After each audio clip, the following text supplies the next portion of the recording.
Let's mic CM साहब। नमस्कार, let's mic CM साहब में आपका स्वागत है। मैं हूं राखी जैन। उत्तर प्रदेश के मुख्यमंत्री योगी आदित्यनाथ ने गैस सिलेंडर रिफिल सब्सिडी वितरण कार्यक्रम में कहा, अगर कोई भी उत्साह और उमंग के इस त्योहार में रंग में भंग डालने का प्रयास करेगा तो जेल की सलाखें उसका इंतजार कर रही होंगी। चाहे वो कोई भी हो, उसे अंदर डालने में देर नहीं लगेगी। उत्साह और उमंग के त्योहार में किसी ने रंग में भंग डालने का काम किया, किसी ने व्यवधान डालने का काम किया, तो जेल की सलाखें उसका इंतजार कर रही होंगी।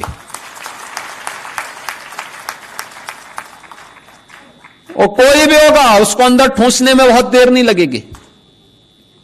और इसीलिए बहनों वर्यों, पर्व और त्योहार शांतिपूर्ण तरीके से, उत्साहपूर्ण तरीके से, सौहार्दपूर्ण तरीके से एक दूसरे को बधाई देते हुए हमें मनाने चाहिए। और मुझे प्रसन्नता है कि गत 8-8.5 वर्ष के अंदर जो भी पर्व और त्योहार उत्तर प्रदेश में आयोजित हुए, सारे के सारे समुदाय के, होली हो, दीपावली हो, विजयादशमी हो, जन्माष्टमी हो, रामनवमी हो, रक्षाबंधन हो, ईद हो, क्रिसमस हो, गुरु पर्व हो, सारे पर्व और त्योहार शांतिपूर्ण तरीके से, उत्साहपूर्ण तरीके से, उमंगपूर्ण तरीके से आयोजित होते हैं।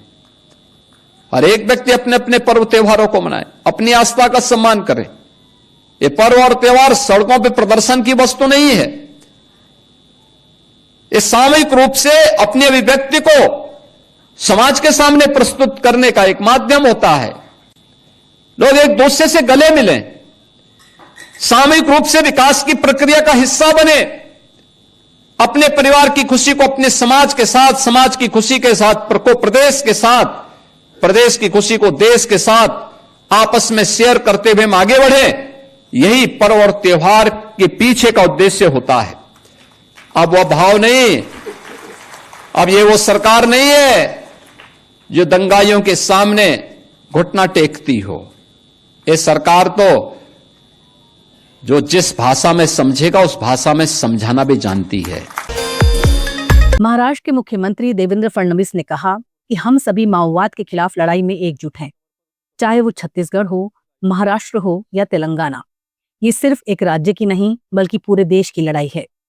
मुख्यमंत्री ने बताया कि माओवादी नेता भूपति और उसकी पत्नी तारका लंबे समय से पुलिस के संपर्क में थे। हमारी पुलिस काफी समय से भूपति के संपर्क में थी और तारका, जो भूपति की पत्नी भी है, एक बड़ी कैडर रही है। उन्होंने 1 जनवरी को महाराष्ट्र में आत्मसमर्पण कर दिया।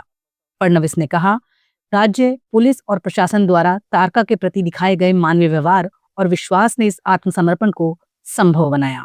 देखिए, माओवाद के खिलाफ की लड़ाई में हम सब एक हैं, चाहे वो छत्तीसगढ़ हो, चाहे महाराष्ट्र हो, चाहे तेलंगाना हो।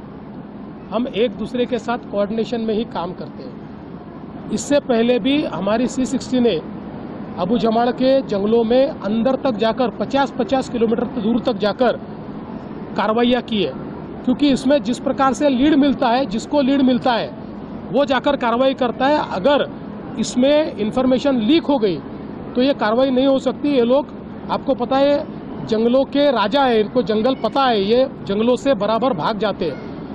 अब चूंकि बहुत दिनों से हमारी जो पुलिस है वो भूपति के साथ संपर्क बनाए हुए थी, और विशेष रूप से तारका, जो भूपति की पत्नी भी है और एक बहुत बड़ी केडर भी है, इन्होंने 1 जनवरी को महाराष्ट्र में आत्मसमर्पण किया। उनके साथ के लोगों ने आत्मसमर्पण किया।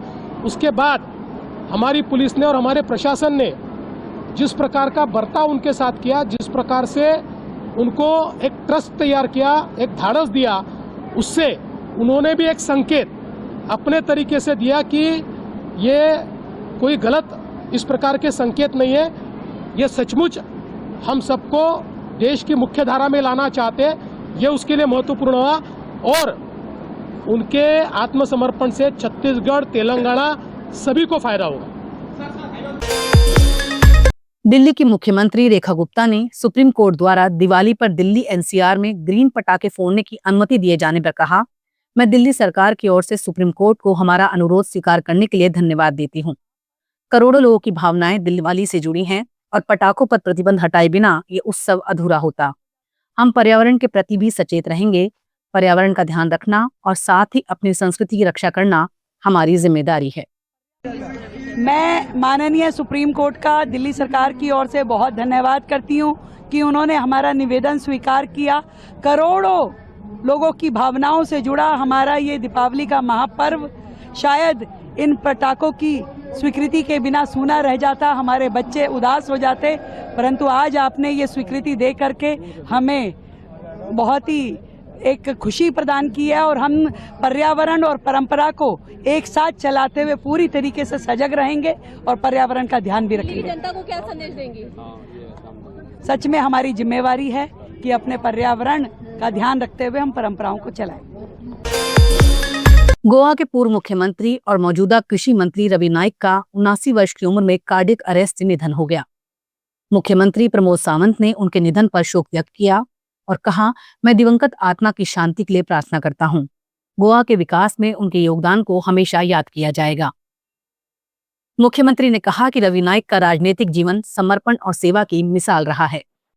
गोवा सरकार के प्रेजेंट एग्रीकल्चर मिनिस्टर और एक्स चीफ मिनिस्टर जो रवि नाइक, कल रात 12:30-1 बजे उनका देहांत हुआ। गोवा के लोगों की तरफ से, गोवा की सरकार की तरफ से और भारतीय जनता पार्टी की तरफ से मैं उनके आत्मा को सद्गति शांति देता हूँ। मैं उनका जो योगदान है गोवा के सामाजिक जीवन में, गोवा के राजकारण में, उनके मैंने नगर सेवक, एमएलए, एमपी और चीफ मिनिस्टर बोल के उनका जो काम किया है वो हमेशा के लिए सबको याद रहेगा। हरियाणा के मुख्यमंत्री नायब सैनी ने एएसआई संदीप लाठर के कथित आत्महत्या प्रकरण के बाद उनके निवास पर जाकर परिवार से मुलाकात की। मुख्यमंत्री ने शोक संतप्त परिवार को हर संभव सहायता और निष्पक्ष जांच का आश्वासन दिया। उन्होंने कहा कि राज्य सरकार इस मामले की गंभीरता से जांच कराएगी और किसी भी स्तर पर अन्याय नहीं होने दिया जाएगा। मुख्यमंत्री सैनी ने परिवार के सदस्यों को भरोसा दिलाया कि दोषियों पर कड़ी कार्रवाई की जाएगी और सरकार परिवार के साथ खड़ी है। गुजरात के मुख्यमंत्री भूपेंद्र पटेल ने नेशनल अर्बन कॉन्क्लेव और मेयरल समिट को संबोधित किया। इस मौके पर उन्होंने कहा, प्रधानमंत्री नरेंद्र मोदी के मार्गदर्शन में देश भर में सरदार पटेल की 150वीं जयंती उनके वैचारिक विरासत से जुड़कर मनाई जा रही है। ये सम्मेलन शहरी विकास, सुशासन और आत्मनिर्भर शहरों के निर्माण की दिशा में एक महत्वपूर्ण कदम है। सरदार पटेल के एकता और राष्ट्र निर्माण के विचार आज भी उतने ही प्रासंगिक हैं और गुजरात सरकार उन्हीं सिद्धांतों पर विकसित भारत के विजन को साकार करने के लिए काम कर रही है। विशेष है क्योंकि यह कार्यक्रम शहर की विकास को लेकर हमारे आदर्श सरदार पटेल के विचारों से प्रेरित है। गुजरात के गौरव और देश के लौह पुरुष सरदार पटेल ने पहली बार अपनी प्रशासनिक जिम्मेदारी की शुरुआत इस अहमदाबाद से की थी। माननीय प्रधानमंत्री जी के मार्गदर्शन में पूरा देश ऐसे महान नेता सरदार पटेल की 150वीं जन्म जयंती सेलिब्रेट कर रहा है और इस शुभ अवसर पर शहरी विकास को लेकर सरदार पटेल की वैचारिक विरासत को कैसे आधुनिक विकास के साथ जोड़ा जाए, इस पर चिंतन मंथन के लिए आज नेशनल अर्बन कॉन्क्लेव का अहमदाबाद में आयोजन किया जा रहा है। ऐसे ऐतिहासिक शहर में आपका हार्दिक स्वागत और मैं अभिनंदन करता हूं। लेट्स माइक सीएम साहब में फिलहाल इतना ही। देखते रहिए, सुनते रहिए लेट्स माइक। नमस्कार।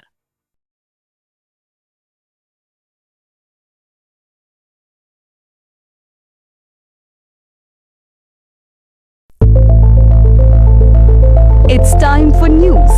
It's time for more than radio. Presenting the first radio news app, Let's Mic. Let's Mic, a news-based app on your phone where you get to watch and listen news, talk shows, interviews, radio show podcasts. On Let's Mic, you get all relevant information of TV, print, radio, podcast, and digital. Let's Mic talks about every segment of life.